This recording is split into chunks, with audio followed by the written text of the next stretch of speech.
ബഹുമാനപ്പെട്ട യാക്കൂബ് നബി അലൈഹിസ്സലാത്തു വസ്സലാമിന്റെ മുമ്പ് ഖാബിദുൽ അർവാഹ് മലക്ക് അസ്റായീൽ അലൈഹിസ്സലാത്തു വസ്സലാം കടന്നു വരുമ്പോ യാക്കൂബ് നബി പറയുന്നു, അസ്റായീലേ,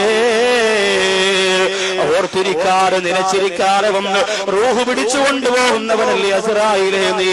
അസ്റായീൽ പറഞ്ഞു, നബിയേ, എന്റെ ജോലി എങ്ങനെയാണ്, എന്റെ തൊഴിലതാണ്, എന്നെ പടച്ചതമ്പുരാൻ ഏൽപ്പിച്ചിരിക്കുന്നതാണ്. ആരുടെയും റൂഹ് അവരുടെ അനുവാദമില്ലാതെ പിടിച്ചുകൊണ്ടുവരാനാണ്. അതുപോലെ നബിയേ, ആ ജോലി എനിക്ക് മാറ്റാൻ പറ്റൂല. യാക്കൂബ് നബി അലൈഹിസ്സലാം പറഞ്ഞു, അസ്റായീലേ, എന്റെ റൂഹ് പിടിക്കാൻ വരുമ്പോ എന്നോടൊന്ന് പറഞ്ഞിട്ട് വരണേ. എന്റെ റൂഹ് പിടിക്കാൻ വരുമ്പോ എന്നോടൊന്ന് പറഞ്ഞിട്ട് വരണം. അസ്റായീൽ പറഞ്ഞു, നല്ല ചേലായി. അള്ളാഹു ഇതുവരെ ആരോടും അങ്ങനെ പറഞ്ഞിട്ട് റൂഹ് പിടിക്കാൻ പറഞ്ഞിട്ടില്ല നബിയെ. എന്റെ ഡ്യൂട്ടി പോലും അങ്ങനെയല്ല. ഞാൻ അങ്ങനെ ചെയ്യുന്നത് കൊണ്ടാണ് അള്ളാഹു ആ ജോലി എന്നെ ഏൽപ്പിച്ചത്. അതുകൊണ്ട് യാക്കൂബ് നബിയെ മുന്നറിയിപ്പൊന്നും തരാൻ പറ്റൂല, ഞാൻ വന്ന് സമയാവുമ്പോൾ പിടിച്ചുകൊണ്ട് പോകും. യാക്കൂബ് നബി അലൈഹിസ്സലാം പറഞ്ഞു, അസ്റായീലേ, അള്ളാഹുവിനോട് നീ സംസാരിച്ചിട്ട് എന്റെ കാര്യം ഒരു പരിഗണന എത്തിക്കണം.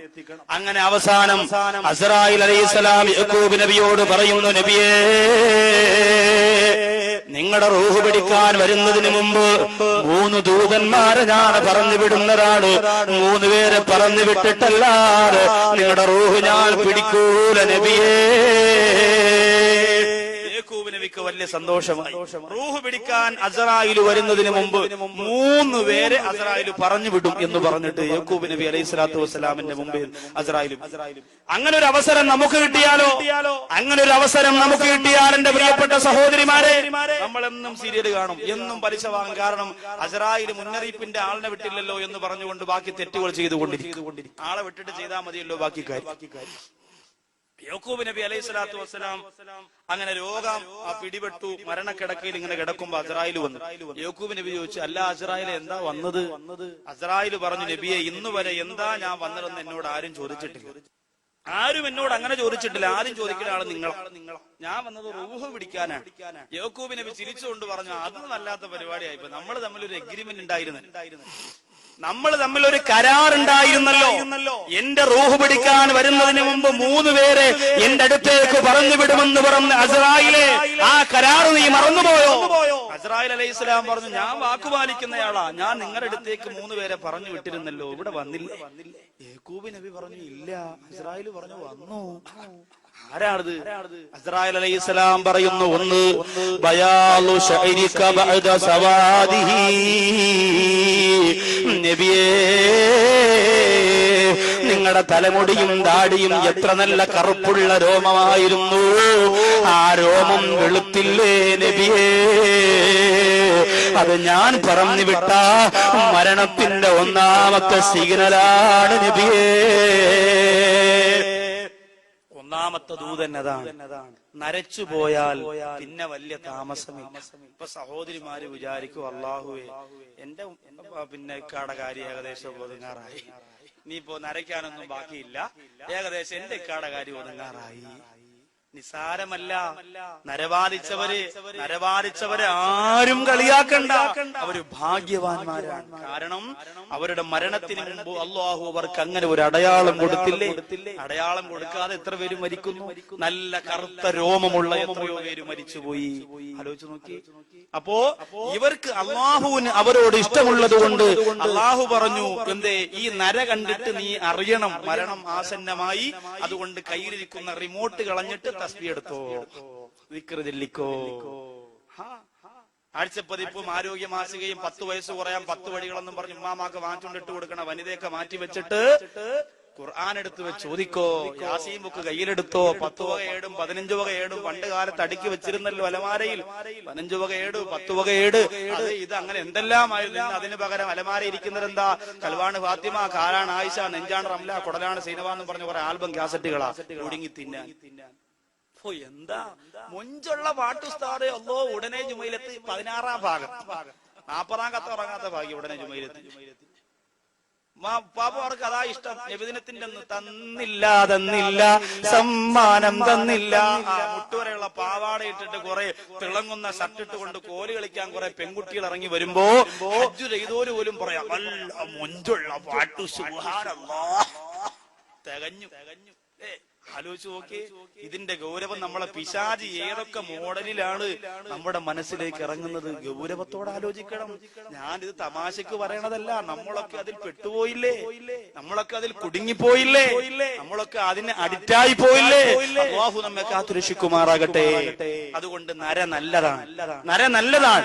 ഉമർ ഇബ്നുൽ ഖത്താബ് റളിയല്ലാഹു തആല അൻഹു താൻ മരിക്കുമെന്ന് മുഖത്ത് നോക്കിയിട്ട് പറയാ, ഒരാളെ ജോലിക്ക് നിശ്ചയിച്ചിരുന്നു എന്നും ഒരാള് ഉമർ റളിയല്ലാഹു അൻഹുവിന്റെ മുഖത്ത് നോക്കിയിട്ട്, ഉമറേ നിങ്ങൾ മരിക്കും, നിങ്ങൾ മരിക്കും, നിങ്ങൾ മരിക്കും എന്ന് പറഞ്ഞ് ഒന്നാം തീയതി ഒന്ന് ശമ്പളവും മാറ്റിക്കൊണ്ട് വയ്ക്കും.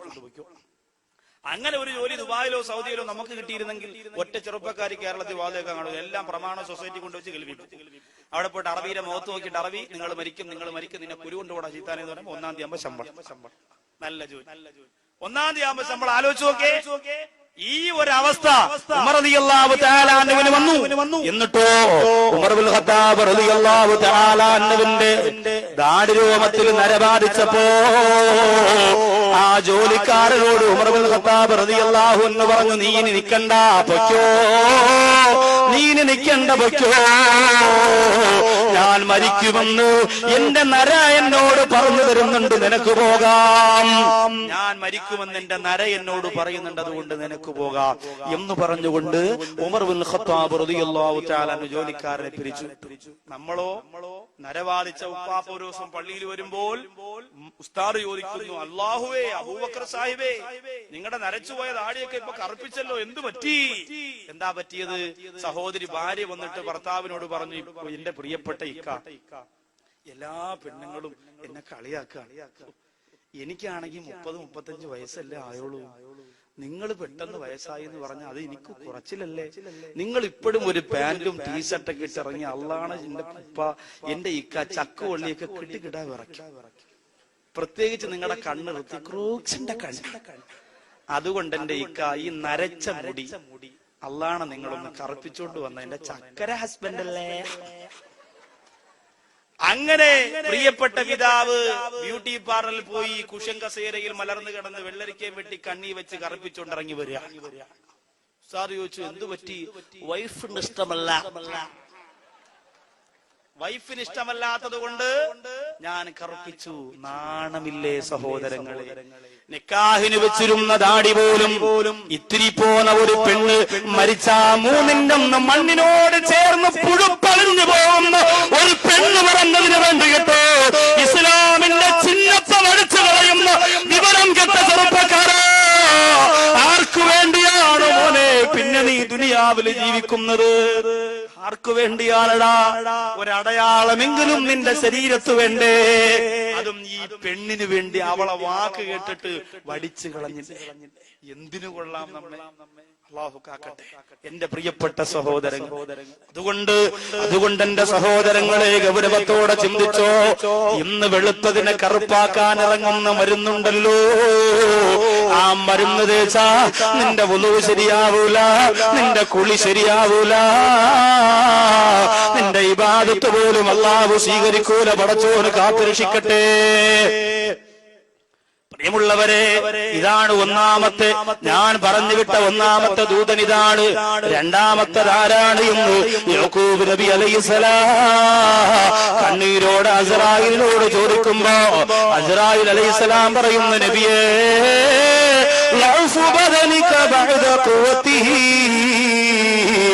അങ്ങയുടെ ശരീരത്തിൽ അല്ലാഹു ആഫിയത്ത് തന്നിരുന്നല്ലോ, ഇന്ന് ആഫിയത്ത് പോയല്ലോ, അങ്ങ് രോഗിയായി തീർന്നല്ലോ. അങ്ങേക്കൊന്ന് വലിയ രോഗങ്ങളാണ്, തളർന്നു പോയല്ലോ, അങ്ങേ കൊണ്ടൊരു ജോലിയും ചെയ്യാൻ കഴിയുന്നില്ലല്ലോ. ഇത് ഞാൻ പറഞ്ഞുവിട്ട രണ്ടാമത്തെ സിഗ്നലാണ്, മരണത്തിന്റെ രണ്ടാമത്തെ മുന്നറിയിപ്പുകാരൻ. രോഗമാകുക, തളർന്നു പോവുക എന്നുള്ളത്. ഇന്ന് രോഗമില്ലാത്ത ആരാ ഉള്ളത്? സഹോദരിമാർക്ക് മുഴുവനും ഡിസ്ക് കംപ്ലൈന്റ്. ഒറ്റെണ്ണത്തിന് നിവർന്ന് നിൽക്കാൻ വയ്യ, തുണി അലക്കാൻ വയ്യ, വാഷിംഗ് മെഷീനിൽ പോലും തുണി അലക്കാൻ വയ്യാത്ത ഒരു സാഹചര്യം. അത്രയ്ക്ക് രോഗമാണ്. ഭർത്താക്കന്മാർക്കും രോഗമാണ്, വലിയ വലിയ രോഗം. ഉപ്പാപ്പമാര് നിസ്കാരം കഴിഞ്ഞാൽ മുന്തിയിലിരിക്കുന്ന കെട്ടഴിച്ചങ്ങോട്ടിടും. ഇത് ഷുഗറിന്റേത്, ഇത് പ്രഷറിന്റേത്, ഇത് അപ്പുറത്തെ ഷുക്കൂറിന്റേത്, തന്നയച്ചതാ പള്ളിയിൽ നിന്ന് ഓതൻ അവന് കൊടുക്കാൻ. അങ്ങനെ 100 കണക്കിന് ഗുളിയ കെട്ടിന്നും പോക്കറ്റിന്നും അഴിച്ചിട്ടിട്ട് അഭിമാനം പറയുന്നവരാ. നിനക്ക് ഗുളിയൊന്നും ഇല്ലടേ ഇബ്രാഹിം? ഇല്ല. എന്തിനാടേ ഇങ്ങനെ നടക്കണത്? 10 ഗുളിയ ഇല്ലെങ്കിൽ പിന്നെ എന്തൊരു ഹാജിയാരാ നീ? അപ്പോ അങ്ങനെ ഗുളിയയുടെ ലോകമായി മാറി. ആണുങ്ങൾക്കെല്ലാം അത്. അതുകൊണ്ട് സഹോദരിമാർക്ക് വൈകുന്നേരം ഭർത്താക്കന്മാർക്ക് ഭക്ഷണമൊന്നും ഉണ്ടാക്കി കൊടുക്കണ്ട. പശുവിന് പിണ്ണാക്ക് കലക്കണ പോലെ ബക്കറ്റിനകത്തൊരു സാധനം ഉണ്ട്, മെഡിക്കൽ സ്റ്റോറിൽ നിന്ന് കിട്ടും, വാങ്ങിക്കൊണ്ടുവന്ന് കലക്കി വെച്ചിട്ട് കോഴ്സ് റെഡി, കോഴ്സ് ഇക്ക വന്ന് പതുക്കെ മുക്കൾ കുടിച്ചോണ്ടെങ്കിൽ കോഴ്സ് അതോടുകൂടി അങ്ങ് പോവില്ല. എല്ലാവർക്കും ഇപ്പൊ ഇതാ വരുക. ഏതായാലും എന്റെ പ്രിയപ്പെട്ട സഹോദരങ്ങളെ, കഴിഞ്ഞു രോഗം, എല്ലാവർക്കും രോഗം.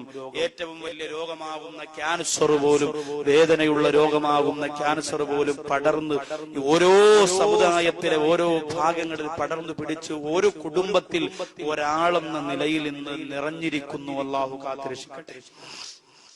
രോഗം വരാതിരിക്കാൻ, വലിയ വലിയ രോഗങ്ങൾ നമ്മുടെ മക്കൾക്ക് വരാതിരിക്കാൻ നിറകണ്ണുകളോടെ എന്റെ പ്രിയപ്പെട്ടവരെ നിങ്ങൾ ദുആ ചെയ്യണം.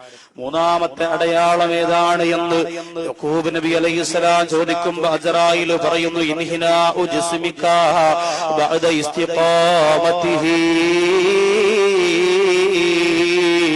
അങ്ങയുടെ ശരീരമുണ്ടല്ലോ, ആ ശരീരം വളഞ്ഞു പോവുക, കൂനിപ്പോവുക, നിവർന്നു നിൽക്കാൻ പറ്റുന്നില്ല.